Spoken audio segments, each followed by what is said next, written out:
You'll try the best. Speak the English language. Hati lang kami sa yung isa. Okay. Okay, game. Do not interrupt this. Meron siyang Tagalog na English kasi ayoko mag-pure English. Bali, the versus code, continuation in, saka na ako nagturo ng versus code. Bali, ginawa to SP3, 2007, by Badr Gatti, PD number 9. Bali, ito na yung pinakahuli ng the rating of the versus code in Revelation chapter 21 to 25. Please read verse 21. Use the mic. 21, please. Who wants to read? 21. Revelation 21, verse 21 to 25. Verse 21. 21. In the first gate were 12 pearls. Every several gate was of one pearl, and the street of city was pure gold, as it was transparent glass. Verse 22. And I saw no temple there for the Lord God Almighty, and the Lamb are the temple of it.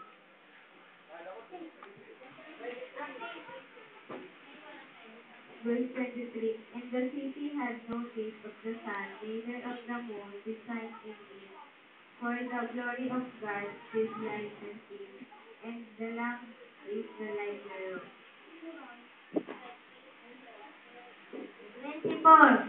The nation of them which are saved shall walk in the light of it, and the kings of the earth do bring the glory and honor into it. 25. And the gates of it shall not be shut at late by day, for there shall be no night there.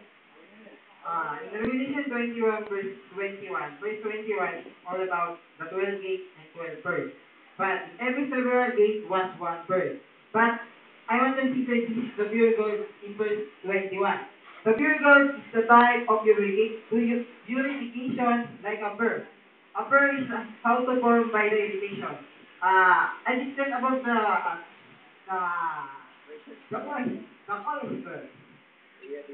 Wait now.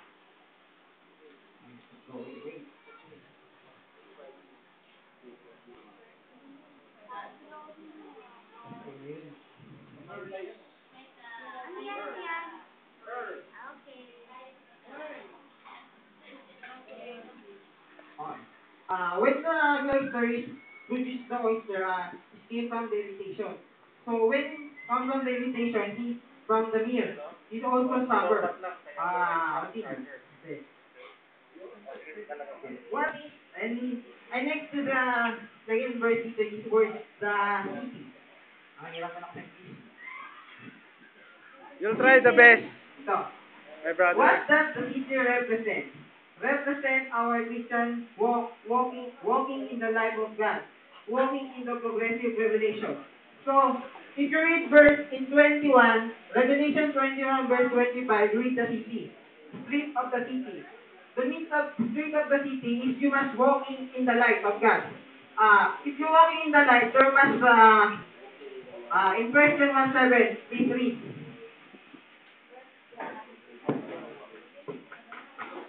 Bigay sa iba.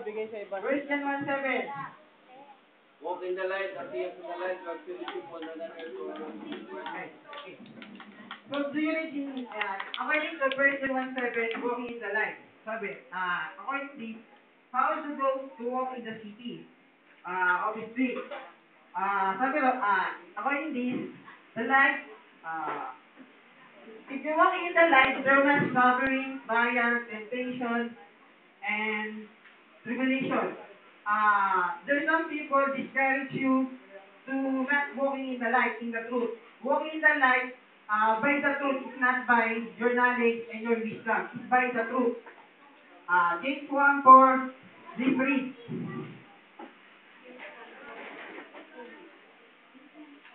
James 1:4, please read.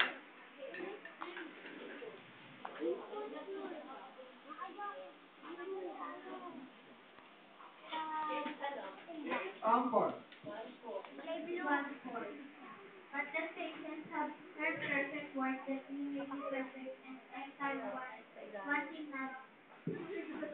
This verse in James 1:4 is applied to patients. If you walk in the light, you must apply to your attribute of patience.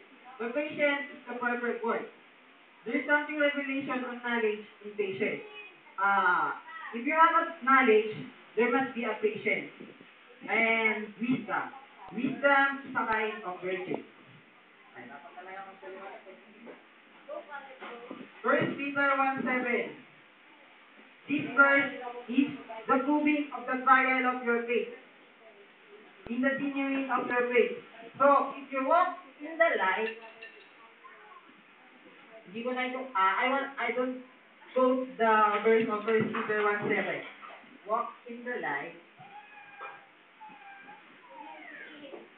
is the proof in First Peter 1:7. There is a trial. Right.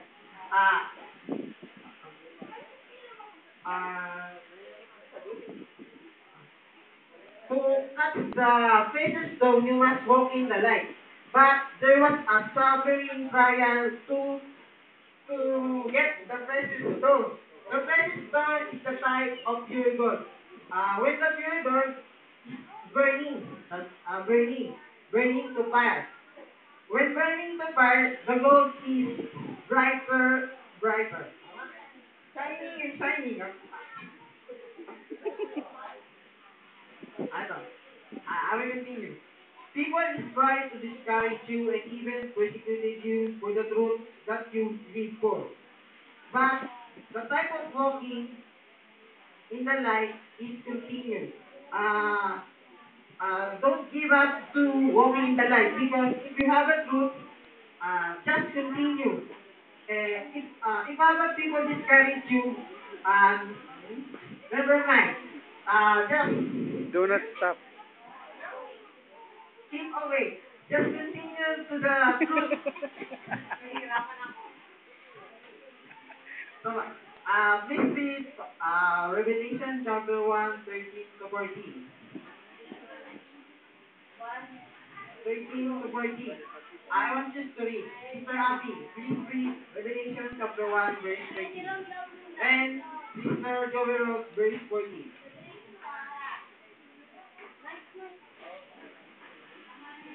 Mike, pakigamit. Use the mic. Use the mic and speak the English language. Revelation 1, verse 13. And in the midst of the seven candlesticks, one like unto the Son of Man, clothed with a garment down to the foot, and girt about the path with a golden girdle. Verse 14, Joey Rose. Verse 14. His head and his hair were white like wool, as white as snow, and his eyes were as a flame of fire. In verse 14, I quoted the verse is flame of fire. That is the flame of fire. It's a type of